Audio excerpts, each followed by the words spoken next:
Robinson serves as the Community Guest Liaison at Light of Life Rescue Mission in Pittsburgh, Pennsylvania. He was kind enough to share his amazing story of recovery from a life plagued with drug addiction and crime. I grew up on the north side of Pittsburgh. As I was growing up, I thought it was a regular childhood. What I found out later on, after growing up and getting clean, I was actually living in a dysfunctional house. My mother was the dominator, and my father was a little underspoken, I'll say. When I was in school, I experimented with marijuana, drinking beer, drinking wine. I did all those things, and I guess I was an addict waiting to happen. Once I did get out of school, I experimented with cocaine, and then I was introduced to heroin. So for a major part of my life, I was an intravenous heroin user. At the age of 26, Dean was arrested for cashing false checks and sentenced to 1 year probation. He transferred his probation to Washington, D.C., only to find himself frequenting the local drug scene. There was a guy in the neighborhood that I lived in up there that he had rode by a couple times, and I seen from his behavior that he was getting high too. I wanted him to be my buddy, and it was off to the races. After about 2.5 years up in D.C., I decided to come on back home, and I came back to Pittsburgh. At that time, I ran into a guy, and he used to boost, which is steal. We went out North Hills one day, and he had went into a store, and he had put 4 vacuum cleaners in a box on the dolly, and he was wheeling them out to the car. They must have been on him, and when he came out the door, the store detectives were chasing him. Instead of me leaving him or just not messing with him, I slowly rode by and opened up the door so he could jump in. We got by the West Park Mall. There's a line of cars and police with their gun out, and I'm telling him, I stopped and told them, I'm turning myself in. When they took us to the jail, they ended up giving me 5 years probation for it. Throughout my life, that 5 years probation turned into about 10 years. I mean, I went to jail after jail, and all of them were crimes of using. I made myself a pretty big record. Eventually, Dean was introduced to Narcotics Anonymous, and he decided to get clean. After 2 years clean, he started selling drugs to try to replace the money he had lost when he was using them.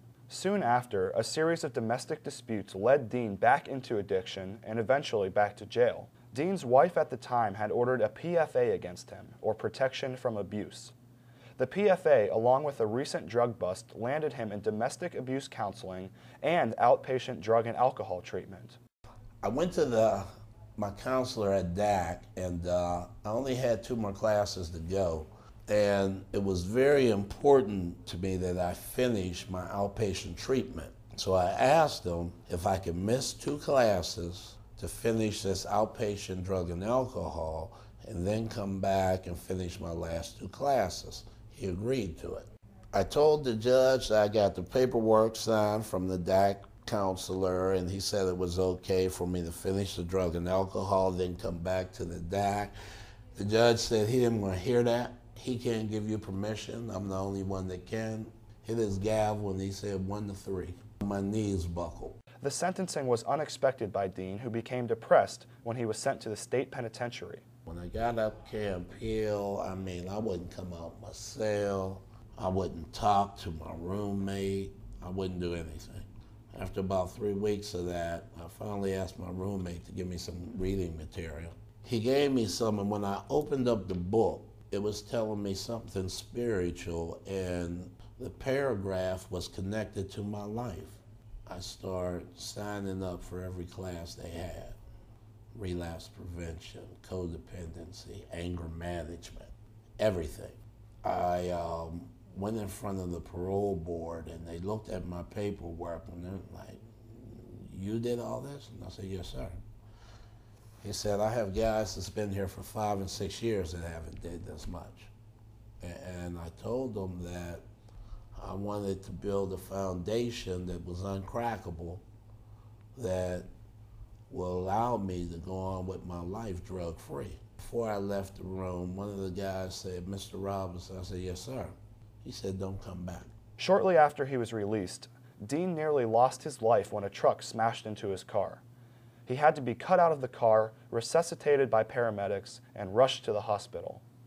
I want to say that that incident was God getting my attention. After that accident, I started seeing that he had never left me. He was actually there with me, protecting me, because I shouldn't be here. I should be dead. Dean rehabilitated his shattered hip more quickly than the doctors expected and began evaluating his past mistakes and wrestling with what God wanted from his life. A trip to the emergency room would change Dean's life forever. When I got in the emergency, I went into a coma for a month and a half. They told me I had Legionnaire's disease. They called my son from Florida. They called my family. They told them to hurry up because we don't think Dean's going to make it. I ended up waking up October the 10th or so. I was really involved in Narcotics Anonymous. I was actually the chair that year for our convention, which is fourth largest convention in the United States. So the only thing I could do is look at the calendar, and the convention was November the 20th. It started. I said I can make that. When I got out of there, the high point was for the convention, the main banquet. I walked across the stage and went to the podium and the mic, and everybody in the whole room stood up and clapped and cheered. I get a little misty about that even now.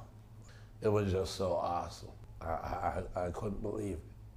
Dean had worked for East End Cooperative Ministries and the Program for Offenders before interviewing with Light of Life.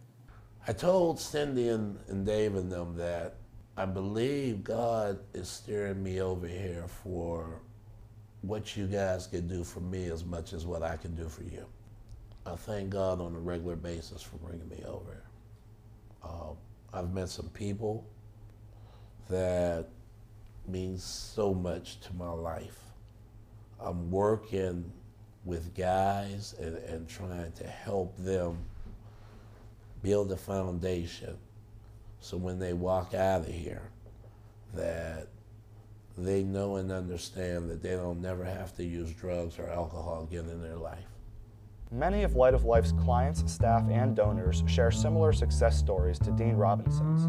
Please visit www.lightoflife.org or find us on Facebook to learn more about the mission and the amazing stories inside its walls.